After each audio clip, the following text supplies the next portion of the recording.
This is Kal Kat, the Kal Katster, and this is a review of Shang Chi and the Ten Rings. Marvel, Disney, Shang Chi and the Ten Rings. It was pretty good. It was better than Captain Marvel. I don't know if it was Winter Soldier, but there were some other people in the audience kind of agreed. An hour or so after the fact, some of it's not as good as I thought it was. It was kind of like the nostalgia. It's I haven't seen Crazy Rich Asians, but the beginning of it, before the martial arts stuff in the bus, is pretty much like that kind of. I haven't seen it, but I've seen the commercials for it. Look like it. There's an action sequence on a bus that allegedly is in San Francisco, careening down a hillside like Speed. He uses his powers on the bus. There's a lot of flashbacks to when he was to his father with the Ten Rings. It starts out in ancient times with this sort of semi-immortal being gaining the Ten Rings, and then going to this land that he stumbled into that allows him to go there, kind of like a Miyazaki movie, but not so much Chinese, more like Japanese, which is odd. He goes there and falls in love with this like wood sprite spirit that is human apparently, and they have two kids. Well, first of all, we don't know that there's a girl; it's just the one kid. And then we're in San Francisco, and then spoilers for plot, I guess. Because we're in San Francisco, we meet Shang Chi and his friend Katie, who are doing karaoke stuff and driving fast cars, and because they're valets for a parking place. She doesn't know that he has powers until he defends them on a bus. This bad guy with a sword for a hand inadvertently breaks the brake lines on the bus, which would immediately throw in the emergency braking mechanism, which is separate from that because it's hydraulics. It's in the around the front and in the back. The bus would have stopped, but no, it's a movie. Okay, so knowing this about transit buses, they would have the bus would have stopped. The engine would have quit and it would have stopped. It would have careened into something and stopped within 3 minutes. But it goes on forever. A double-decker bus, maybe it wasn't working. I don't know. So there's a fight with the bad guy and the others. We don't know how they got on there. We don't know how they know who they are. There's a lot of plot holes there. Then he finds a postcard, says he's got to go back and find his sister. They end up going to, I think, Hong Kong somewhere like that. Somehow they're able to get on a plane. Somehow it's revealed that he was 14 when he left his gangster father guy who has the Ten Rings. And somehow he survived in America for 6 to 10 years. How? Doesn't say. How? Well, if he was from San Francisco, he probably had to hook himself on the street. But, it's like in Chinatown in San Francisco, that would have been like, no, probably wouldn't have worked. He learned a bunch of languages, so he speaks English at points and speaks Chinese at points. It's a better Mulan movie than the live-action Mulan movie. But yeah, I kept thinking that the whole time. They do virtually indestructible characters that appear to renounce their powers at will or whenever the plot convenience applies.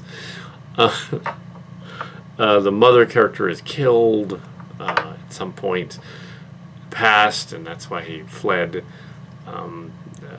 She just decides to renounce her powers, even though she's like a super being imp thing and probably could totally kick their ass. Why would she do that? I wonder about that. I wonder about things like that. She's like a forest nymph or something. She could just like take their minds over or something. The lady from Star Trek Discovery is in it as the aunt. There's and she knows kung fu as well. They all seem to. His name means Shang of the chi, the inner energy, the chi, Shang Chi.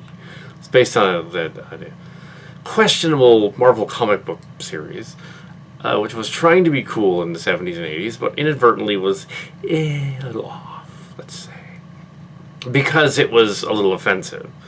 This warlord's kid comes out and does Red Scare things, and it's like, oh, great. Well, they kind of dumbed that down for this one.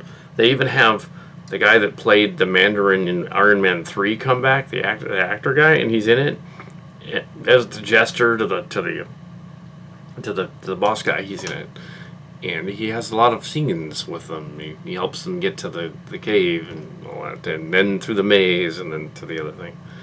Father guy's hearing the voices of his wife, that dead wife, but it's actually a trick. It's some kind of devil Cthulhu type of thing living in a mountain. Dweller in the Dark. It's a dweller from Transformers, from Transtech, of course. Except in that it was like a Skylinks toy, playing a dweller. But yeah, she said there was, so it's like that. But yeah, it's dragon-like on the end. So it's a dragon beast, flying dragon beast. There's a kaiju war in the final act, basically. It makes you wonder, like, what did they actually see when they were filming this? So they were just like looking off to the battlefield into a green screen and saying, "Oh, later on there's going to be a dragon flying around." Stuff that all looked cool, but yeah, typical of the Marvel formula. You have the third act standoff between our hero and our villain. I won't give everything away. It just came out. I spoil it. There's just some stuff that's typical of Marvel, and that they throw stuff that would not actually happen in there. We have Wong is in there. We have because that makes sense, because he would be around. But yeah, and it's actually the actor's name is Wong as well, so it's like he's playing himself as a magician dude from There's a cute scene at the end. I won't give that away. There's 2 end scenes. Stay for the credits. There's 2 of them. Yeah, so there's an end credits right after the scene. Then there's a middle of the end of the credits scene toward the end. So there's 2 of them in there. I don't want to give it all away. It's a good movie. It's a Marvel movie. It's better than Black Widow. It has elements of. It's clearly a love letter to kung fu movies and Bruce Lee movies and stuff like that. That's fun. It's clearly, something like Enter the Dragon or Return of the Dragon or whatever. But of course, back then they couldn't have a giant CG dragon for Bruce Lee to ride around on. That would have been awesome, but they didn't do that. Select dragon, yay! And there was a faceless creature with a winged pig without a face. That was the heroic, strange character. It didn't have a head, really. It sort of didn't have a head. A winged tribble pig thing. Yeah, in honor of the Tribbles video of Star. No, it wasn't. Anyway, so Shang Chi and the Ten Rings. It's an odd idea. Immortal being renounces his powers to have a family. Why would he do that? Yeah. As a kid that grew up in the 70s and 80s, well, they would never do that. It's like, keep your Q powers. Do Q stuff. It's like, who cares about that other stuff? Be on your own. Clearly there were references to they were not so clear, but there were references to the COVID thing in there. When this movie was finished, they tried desperately to make Vancouver or British Columbia again look like some American city. And at times, although the bus is actually a beauty bus, half the time the city scene is clearly Vancouver, even when they're in the not San Francisco. Yeah, but I guess that's all right. They did film some in San Francisco. I wasn't there, but they did. I'm sure at least one of the other characters from Kal Kat show should have been there, but probably wasn't. There is no Kal Kat scene really in it, unless you count one of the post-credit sequences. There's a marked card scene because the magical pig could have marital lead stuck all over it, so there's a marked card scene in there. But yeah, so ooh, then it would be like Frank Zappa's song, and then the actor guy would then mate with it, yeah, as in the song, the magical pig. It's called "Stick It Out" by Frank Zappa, singing about a robotic pig. Yeah, so they did do the Hotel California at the end. That's a little bit Kal Kat, so they did reference that song in there. But I, of course, didn't write it. We just used that song a lot. Of course, not in our videos because then YouTube would flag it. But we used it, karaoke'd it. So, but yeah, live, and couldn't film that. So, yeah, Shang Chi and the Ten Rings. They retcon the Mandalorian character and indicate that Shang Chi's father is the real Mandalorian. Didn't want to do that originally in Iron Man 3 because they were like, so they made it the actor guy. But he was the power behind the other guy. And it's like, yeah, what if he's actually Chinese and it's kind of not offensive? Kind of. So you can do that. But if it's an American guy dressed up as a Chinese guy, that is more offensive. You'd be like, okay, put him in a little mustache and have him like do offensive things. It's like, no, don't do that. No. Won't sell very well in China. I wonder what the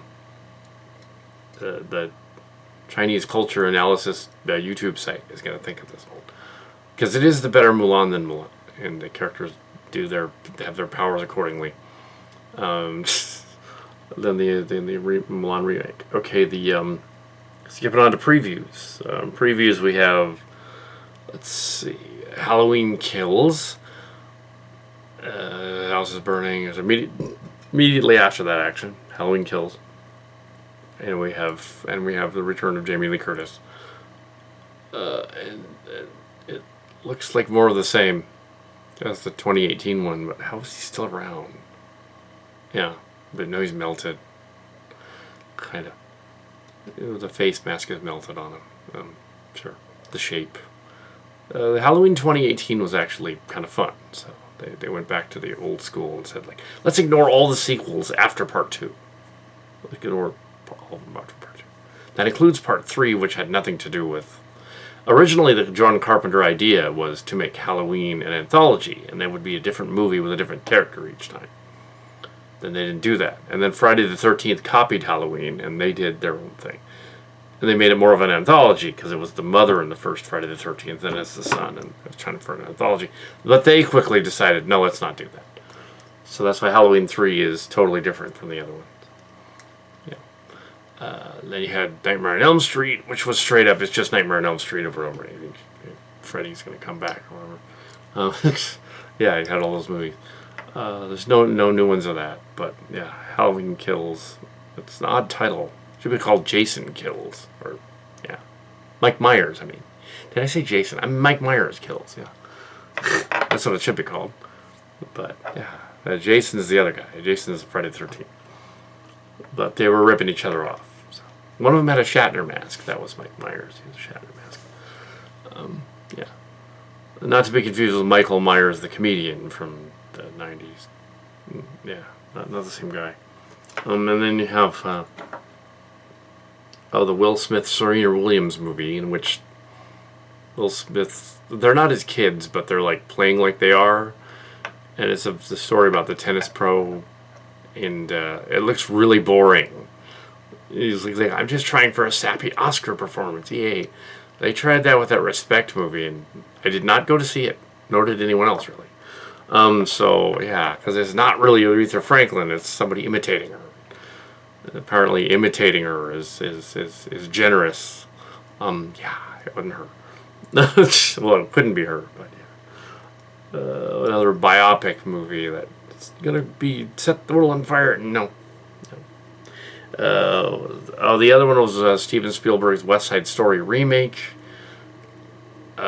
Don't know why they're doing that. Now, West Side Story is a American update of Romeo and Juliet, and in the original '70s one, it ends different than Romeo and Juliet in the '70s one because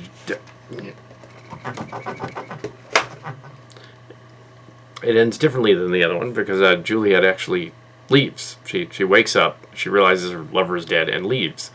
I wonder if this version will have that different. Because in the original Shakespeare version, they both die.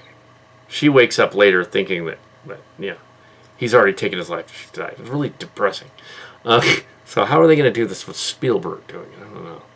Oh, and then there's Roland Emmerich's of Fallen Moon, or Moonfall, or whatever, in which Roland Emmerich has decided to hurl the moon at the Earth, similar to that weird Marvel episode of Loki, in which there was a planet being hurled at its moon, which is gravitationally impossible. But we figure some kind of alien god did it, is pushing it around. And it's an alien world, so maybe maybe the moon's the same size. It doesn't really, it didn't make sense. So Roland Emmerich, I'm assuming he didn't watch the Loki episode, that he thought this up earlier, and that going through his head, I want to do this moon crashing into the Earth. That could not happen. Ever. The moon is actually slowly moving away from the Earth, and in several billion years it's going to move far enough away from the Earth that you won't be able to, the eclipse thing won't be total, but that would be like 2 billion years from now, so 3 billion years from now, so who cares? No, it's never going to be hurled at the Earth. That wouldn't make sense. The gravity, but it can't achieve terminal velocity and crash into the Earth. It just can't, or it would have 4 billion years ago when the other it broke off, the momentum doesn't work like that. It's not a ball being thrown at another ball. It's just, unless it's supposed to be the sequel to 2012. Another disaster. Let's throw the moon. They should probably say it's a rogue planet instead of the moon, because then it would make sense. They'd be doing essentially the Nibiru thing from 2012, which didn't happen. They could have done, maybe that's what it was originally. Maybe it was supposed to be Nibiru. It's still silly. But, okay. But yeah, that was one of the previews. And what was the other? There was another really boring one. I forget what it was. But yeah, that's pretty bad. So yeah, Shang Chi and the 10 Rings, 3.5 stars, 80% roughly. So Shang Chi and the 10 Rings.